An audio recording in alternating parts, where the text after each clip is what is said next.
Hello, everybody. Happy Wednesday. Jason Sarney here with PhinManiacs.com. It is time for your midweek All-22 coaches breakdown, and we will bring in the quarterback to do the breaking down of the film. Jay Fiedler. How are you, Jay?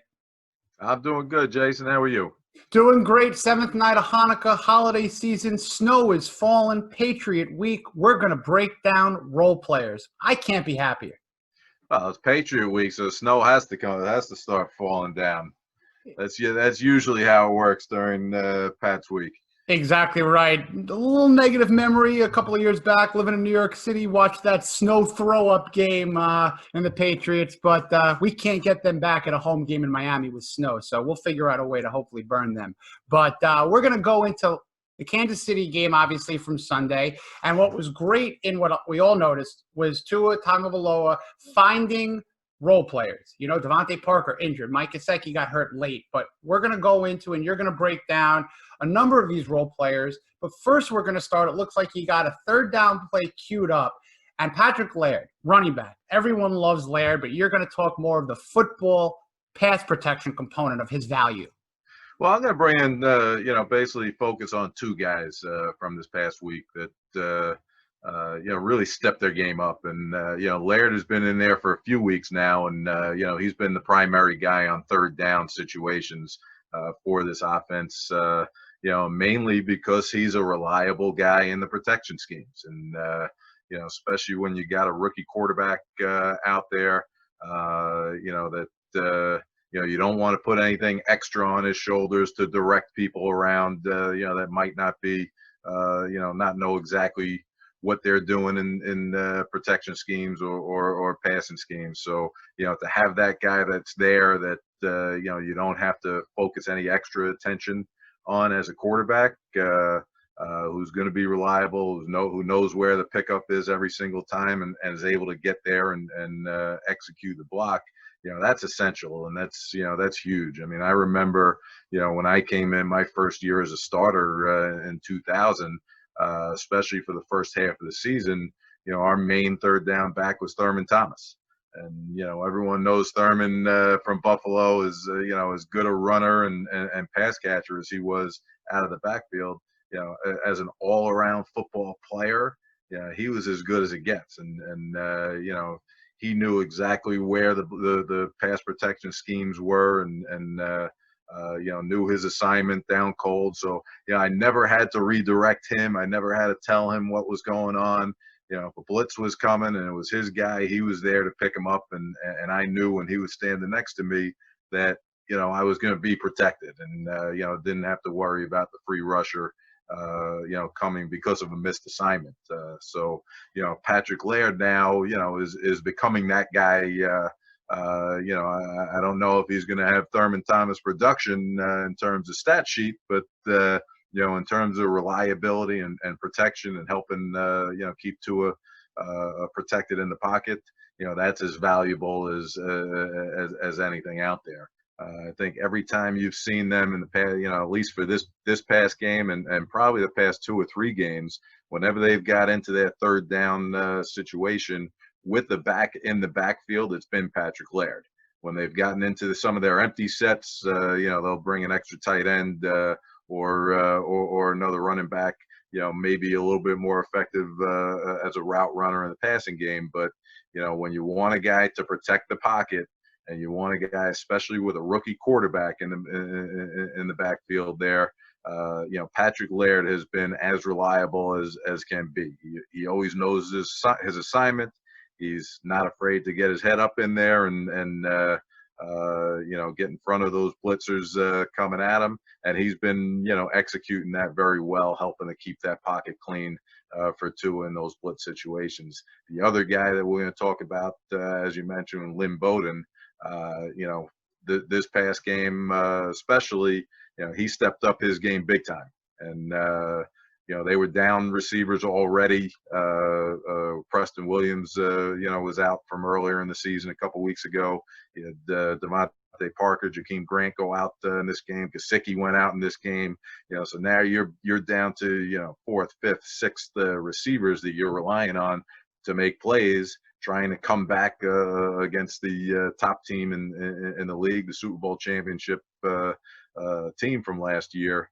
And they were able to do it because Lynn Bowden made some big plays. So we're going to pick it up right here on early in the game. And this is a play right here that we had talked about a few times previously this past Monday, and also, kind of leading up to it in past weeks, talking about how teams are getting into a lot of man-to-man situations against this Dolphins offense, whether it be two-man, which is what you see in this situation, which the Dolphins have seen a lot on third down situations, or just straight man-to-man situations. But they've started to implement and get into setting up those pick plays that open up the receivers on a crossing route. And this was one of them early in the game to Jakeem Grant. But Grant doesn't get as open as he does without this right here. Bowden knowing his assignment, getting up into Grant's man, creating that little pick, and allowing Grant to come free on his shallow cross through the middle of the field. And you could see, as we talked about on Monday, how wide open the middle of the field is, especially in these two-man situations, when you could get this right here. And where's the defender? This is two-man situation. There's supposed to be a man covering this guy, but Lynn Bowden did his job on the outside, creating that pick situation, and he gives Jakeem Grant 10 yards freedom to catch the ball, get upfield, and make a big play early in the game on a scoring drive. And look at him. He's right back down there to see if he needs to throw a block. Exactly. And he's always the guy who's getting hyped up after a big play as well. Just fun to see that happen. And here we go. We're going to go through, and this is, another throw to Bowden on the outside, but we're going to take it from the end zone copy right here. And focus again on Patrick Laird. Okay, so here we have a situation. Now the Chiefs, it's another third down situation, and they're bringing the house. They're blitzing.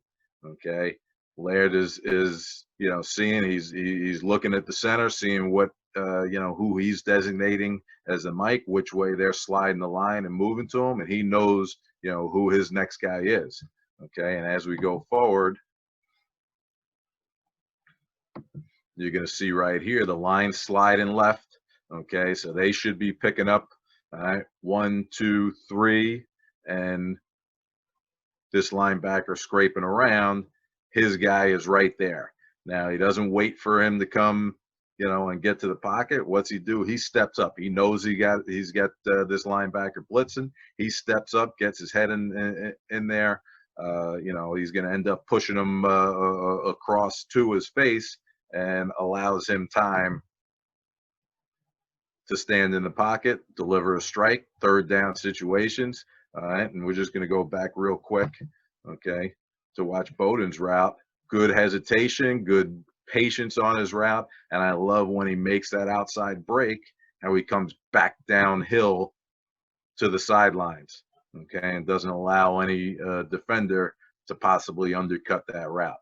Okay, it also allows him the ability to get the ball with a little bit more space between him and the defender when he does catch it, to make that little play, that little juke to get the first down and get ahead of the chains.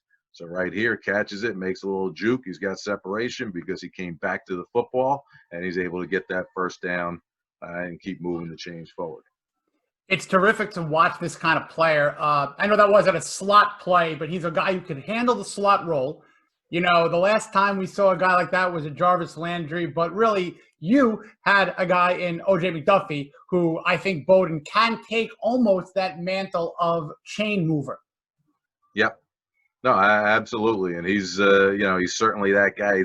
He's a reliable guy. He's not really, a tremendous speed guy down the field. He's not,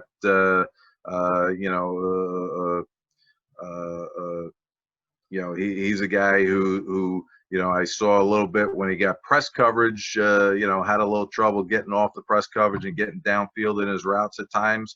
Okay, but that's something that he'll continue developing. As we know, he was a quarterback, early on in his college career, and played multiple positions. So he's still learning the position of receiver. Okay, but it's great to see how reliable he has been, especially in zone situations, understanding and seeing the zones, and then also being able to get the ball and run with it afterwards. Okay, we're going to go through again here. This is just the I got a few of Grant's plays lined up. This was a jet sweep to Grant, another play that we've been talking about a lot in the last couple weeks. Great one. Again, getting him in roll situations, getting him the ball where he could just maneuver through, and be a returner, be a punt kick returner. That's his strength. That's where you want to get him the ball. Okay, we've talked about that a few times in the past couple segments. Love that in terms of, obviously right there, we're all seeing that Jakeem is not the guy who's going to be able to make that downfield play consistently. He has in his career. But as you mentioned, turn him into a return man. Give him that little bit of separation, or if we can get that perfect play where you got Laird protecting, Bowden with the pick, then you give that island of separation that we saw Grant had on that nice first down play. Right. But here it is. We talk about protection. Now, this Laird does a great job. Now, what the Dolphins end up doing is they do a full slide protection, okay, where they're sliding the line from Shaheen all the way across. Everyone's gapping down to the left side. Okay, so they're gapping to the left side. Laird knows that. He's starting over here. He's coming across to his face quickly to clean up the edge on the right side. And you'll see him do that. He knows exactly where he's going. Okay, they're bringing the house again. They're bringing 1, 2, 3, 4, 5, 6, 7 defenders on a blitz. So this is an all-out blitz.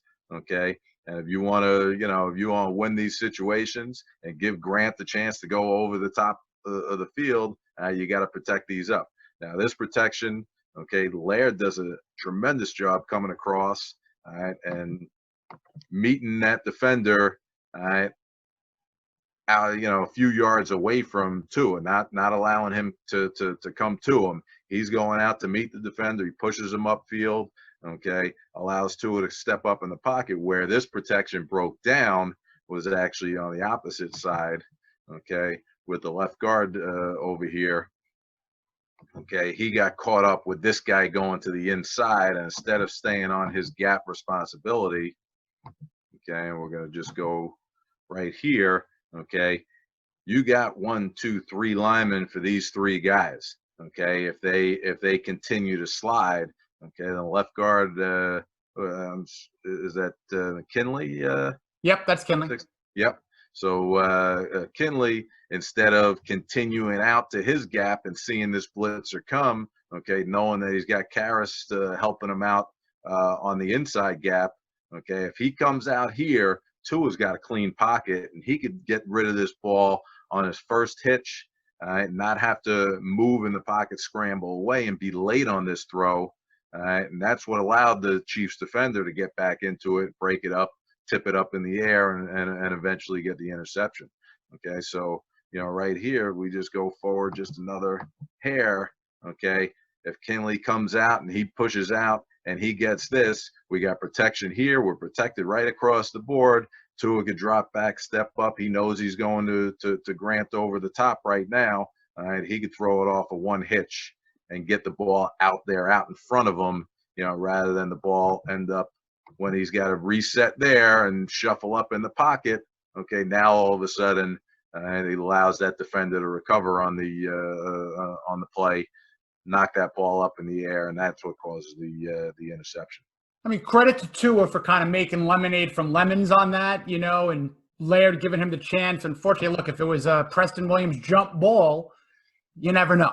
Yeah, possibly. Hey, look, the guys on the other side of the field are professionals too. They make good plays, but when you have those opportunities against cover zero defense, all out blitz, and you could get a little bit of a step on a defender, You'd love to have your quarterback get rid of the ball on time or be able to get rid of the ball on time instead of having to move, adjust in the pocket, step up, be 2 hitches late in the throw because, he had to avoid pressure, and then, come up just a little bit short on the throw. So now moving on here, we're going to see more of, the role player, like you mentioned, Lynn Bowden look, he was targeted 9 times, 7 catches, 82 yards, and he's turning in his seasonal 15 receptions, 12 of them, Jay, have turned into a first down. Yeah. Well, this is another example right here. Okay. And this is a play that they ran a bunch of in this game and the past 2 games, and we've touched on it a little bit. This is that little flood route. Okay, where they have a guy in the flat, guy on a sail route, okay, and then a third level throw, whether it be a go route from the outside or a high flag corner route from the inside. Okay, and we're going to see Bowden right here. I think this is him right here. No, he's the inside receiver. Okay, so you had Grant going into the flat. Okay, Bowden's number 3 receiver coming up. He's going to run the sail, and then you got tight end. I think that was Gesicki still in the game here, running over the top flag, taking this third field defender out of there, or quarter defender out of there. Okay, so what it does, and Tua has been seeing this very well. He's been throwing this route very well. He's hit Parker a couple times. He hit Gesicki on this little sail route. And what do? They like to get the ball to that sail route, that deep flag. Right now, their most reliable guy in the game is Lynn Bowden. So they put him in that position. Tua does a nice job of slowing him down in that hole. Okay, putting the ball on him, but he also just has a nice feel of seeing that zone and settling his route in the zone too, and that that's a big asset there. Again, you see Laird understanding his situation, getting out into the passing game when he knows it's protected. Okay, but that's another big completion to Bowden down the field right there. Guy who can get open, a guy who can make the defender miss, and also he's proving that he is going to help his teammates, whether it's the picks, whether it's getting downfield for those stalk blocks and helping out. Yep. And I said we just passed up, Bowden. They used him again on the, I think Grant was out of the game at this point. They used him on the little jet sweep coming across. Not as good a open field runner as Jakeem Grant. He got caught up in there. Okay, we're going to go back to I believe there's another third down situation. Okay, and then another just little out route again. Okay, we're going to show, all right, just the reliability of being a route runner, getting to this point right here, and instead of gaining ground when he comes out, okay, he's coming back downhill, back down. He's going to open up passing lane from this guy and get away from these defenders. Okay, and allows him to give Tua a nice outlet throw after he got a little bit of pressure, moved up in the pocket. That's also just a great block from Laird and staying around for some more just in case. Yep, and here we'll watch it again. He's talking to Tua right here, understanding where the protection call is, knows his assignment, comes right across, sees it, gets him out of the way. Another tremendous job, okay, of not having to tell this guy exactly, what you're doing. You don't have to point out, hey, you got 56 here, and tell the defense how our protection scheme is going. All right, you know the protection, you know what it is. All right, Tua knows he's picked up over here. He knows Laird's got to come across and pick this blitzing linebacker up, and he does it right away. He gets out there, he gets in his face, he gives Tua some room in the pocket. Okay. And cleans up the block, like you said, and allows Tua to get the ball out to Bowden for another first down. This grades out perfect for really everybody involved there. Okay, let's see. Next play. All right. Again, this is the RPO that they ran throughout this game. They did a number of times. Again, we touched base on it. They got caught for a few penalties, a couple penalties on this play, exactly, where they ran a little combination between a flat and a little spot route or a slant route on the inside. Okay, but Bowden just has a really good feel, again, of understanding the defense, seeing that it's his own defense, knowing that he's just going up to his spot and sitting right here instead of running through that zone. So as you can see, once Tua comes off his RPO fake, okay, he could throw it out here to the flat right now, all right, like he did early on in the game to I think it was Smythe early on in the game, okay, or he has that option, which was open, a number of times through the game, but they got caught on the penalties coming back inside to that slant spot route, okay, and Bowden just understanding the situation, sitting right in there, getting the ball, running up, and getting another first down after the catch. It's about 4 yards on the throw to catch, and about 6-7 yards on the run after.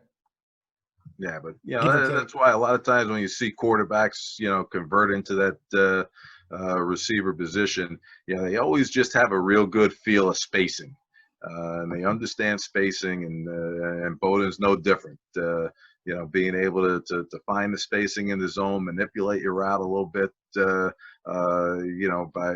by shading a certain area of the zone, settling in the correct spot. Those are the things that, as a quarterback, when you got to get rid of the ball on time, you have to rely on that guy to be in the right spot. And, right there, you're seeing that Tua has a lot of faith in Bowden to be in the right spot at the right time. And that's why he got targeted 9 times in that game.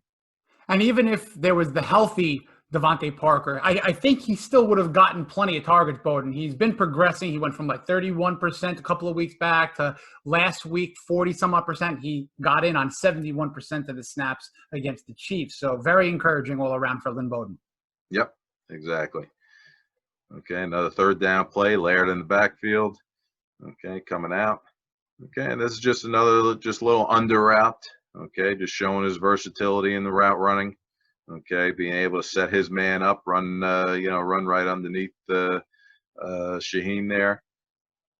Okay, Laird understands the protection, knows he's got freedom to go out, clear that space up for the crossing route, and in a tight window, Bowden makes another clutch catch right there. And then this was the one, late in the game, this one really impressed me. You'll see Bowden right here, number 2 receiver, okay, and Tua throwing that ball into a window where you got 1, 2, 3, 4, 5 defenders that can converge on him. Okay, Bowden doesn't flinch. Okay, ball's up high. He knows he's got to jump up and get it. Okay, he goes right after it. This is late in the game, goes right after it, takes the hit, comes down with the football.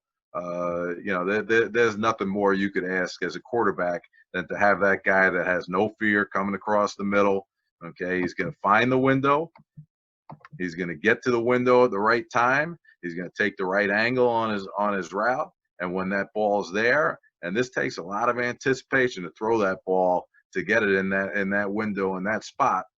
Okay, and he's going to go up and get it, take that hit, get a first down. And you see how excited he was, after he made that catch. It was also late in the game right there, and he was, trying to get the offense, up on the ball to clock it and, give themselves a little bit more time in the end. So he had some more understanding of, the situation, not only being able to execute the play, take the hit, get up, get the ball to the ref, but start getting his offense moving a little bit, to come up and spike the ball and give themselves another chance for a score.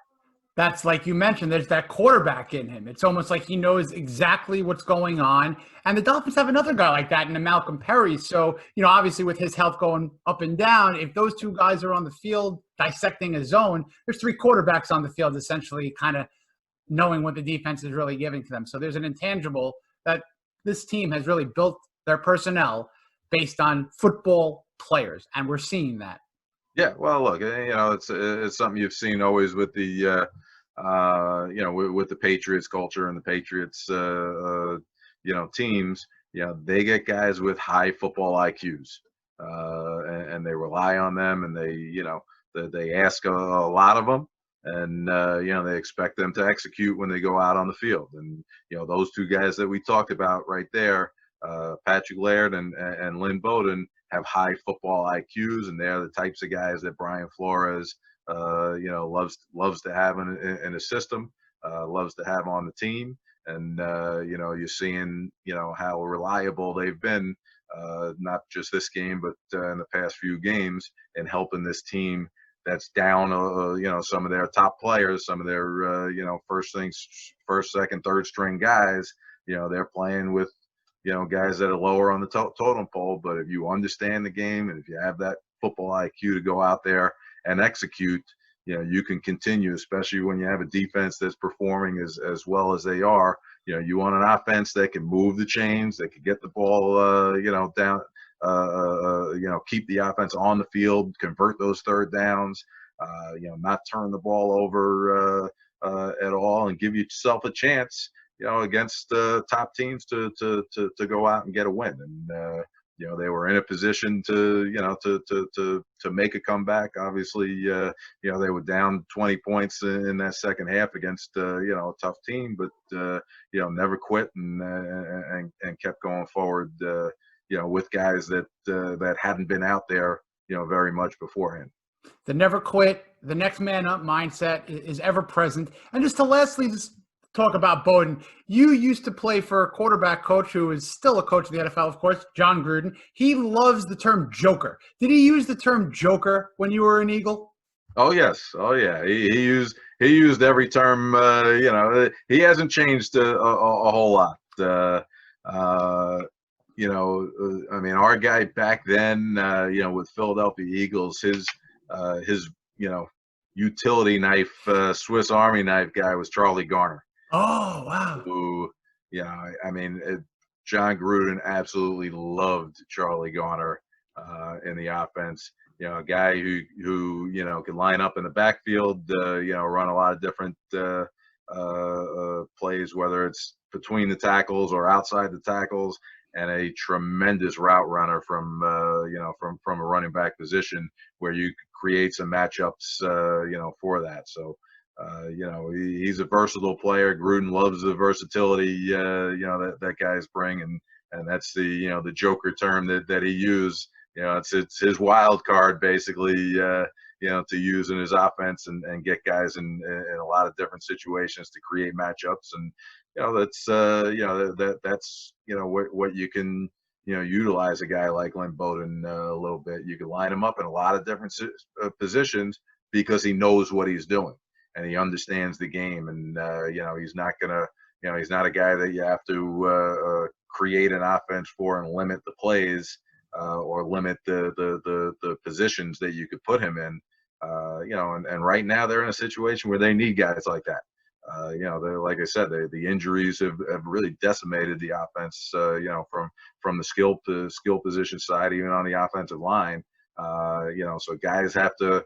Not only play the position that they start in, but sometimes be versatile enough to switch positions as more guys get rotated in. That's exactly right. And, we're going to be going on to the next 3 games with basically a must-win mindset. So it's going to be very interesting to see what happens to get this Dolphin team hopefully into the playoffs. And, Jay, to close out on our All-22, yesterday, we taped on Wednesday, of course, today, and we had a fun guest on the fish tank over with Seth Levitt, Jimmy Duffy, and DJ Preach. Your kicker, Olindo Mare. Let's take a couple of minutes to go back to that Denver game. You, sir, were playing with like a thumb hanging off your hand. Yeah, Lindo, my man. It was great to see that episode. The tank always bringing some great guests on, and Lindo Mare. He was tremendous. I mean, he was before Jason Sanders. Lindo Mare at one point was, I think, the all-time leader in field goal percentage. Obviously, you have 1 or 2 misses, and that could drop you, drop you down there. But he was talking about reliable players like we just did this whole episode. Lindo Mari was as reliable as you could ask for in the kicker position. No question about it. I've told you before, I'll say it a million times. One of my favorite ever Dolphin wins was that walk-off win against those Broncos. But, of course, thanks as always, Jay, for breaking it down. Hopefully we get a W against those Patriots. Do you have any last words going on to night 7 of Hanukkah? Well, just look, I am happy Hanukkah. All the best. Be safe there with the snowstorm, big nor'easter coming up through the Northeast right now. It's about to hit me in New York. I know it's hitting you in Philly right now. This time of year, the snow starts coming out. The football gets a little bit more intense, and this is when you really got to button up the team and get the team moving forward. You can't have any hiccups in December if you want to get yourself in position for the playoffs. So this is the nitty gritty right now. Deep in December, it's snow time, and hopefully we'll see some playoff time coming up in a few weeks. Absolutely right. And a happy holiday season to everyone out there. Thank you, Jay. Thanks to all the PhinManiacs out there. Go Fins, Fins up. Let's beat those Patriots on Sunday. Take care.